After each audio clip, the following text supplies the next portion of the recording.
Assalamualaikum warahmatullahi wabarakatuh. Kembali lagi bersama saya. Di video kali ini kita akan membahas mengenai kriteria atau syarat yang harus dipenuhi untuk menjadi P3K paruh waktu ya teman-teman. Nah, Kementerian Pan-RB telah menerbitkan aturan baru terkait penetapan P3K paruh waktu. Nah, ketentuan tersebut itu sudah diatur pada keputusan Menpan nomor 16 tahun 2025 tentang P3K paruh waktu. Kebijakan ini memberikan peluang kepada tenaga honorer atau non-ASN yang terdaftar dalam database non-ASN BKN untuk diangkat menjadi ASN melalui jalur P3K. Oke teman-teman, langsung saja kita lihat ya syarat dan kriterianya ya teman-teman.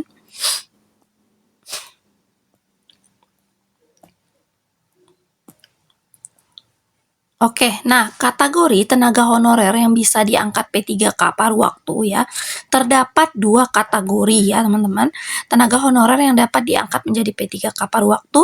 Yang pertama di sini, pelamar melebihi kota formasi P3K tahap 1, tenaga honorer yang telah menyelesaikan seluruh proses seleksi P3K tahap 1, namun belum diangkat karena formasi penuh.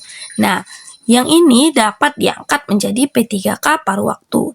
Kemudian yang kedua yaitu adalah peserta CPNS 2024 yang tidak lulus tenaga honorer yang mengikuti seleksi CPNS 2024 namun gagal lolos dapat langsung diangkat sebagai P3K paruh waktu asalkan terdaftar dalam database non-ASN BKN. Jadi ini kedua kategori ya teman-teman. Oke, selanjutnya kriteria utama pengangkatan P3K paruh waktu. Oke, langsung saja kita lihat di sini ya. Yang pertama, tercatat dalam pangkalan data BKN sebagai tenaga non-ASN. Kedua, pernah mengikuti seleksi P3K tahap 1 atau seleksi CPNS tetapi tidak dinyatakan lolos. Kemudian yang ketiga, tidak memperoleh formasi jabatan sesuai kebutuhan instansi. Yang keempat, pengangkatan bersifat sementara selama masa transisi penataan tenaga non-ASN. Oke, selanjutnya syarat P3K paruh waktu. Yang pertama, pelamar harus memenuhi kriteria yang telah ditentukan, termasuk memiliki ijazah yang sesuai dengan persyaratan jabatan yang akan dilamar. Yang kedua, terdaftar dalam database BKN atau memiliki pengalaman kerja minimal 2 tahun pada saat pendaftaran seleksi ASN di 2024. Kemudian yang ketiga, telah mendaftar dan mengikuti proses seleksi ASN 2024. Oke, adapun mekanisme pengangkatan dan pemberhentian P3K paruh waktu. Yang pertama di sini pengajuan kebutuhan diajukan sebagai dasar penerbitan nomor induk P3K atau NIP kepada BKN. Terus yang kedua, masa perjanjian kerja ini ditetapkan setiap 1 tahun dan dituangkan dalam perjanjian kerja hingga pegawai tersebut diangkat menjadi P3K tetap. Kemudian honorer yang diangkat akan memperoleh NIP dengan syarat kinerja minimal predikat baik. Kemudian yang terakhir, pengangkatan mempertimbangkan ketersediaan anggaran daerah. Nah, itu adalah mekanisme pengangkatan dan pemberhentian P3K paruh waktu. Oke, jabatan yang diisi oleh P3K paruh waktu.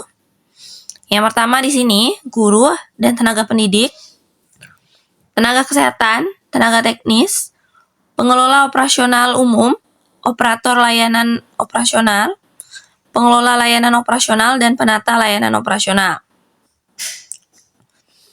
Nah, dengan adanya kebijakan ini ya, Menpan RB berharap dapat memberikan kepastian kepada tenaga honorer yang telah mengabdi bagi pemerintah selama bertahun-tahun.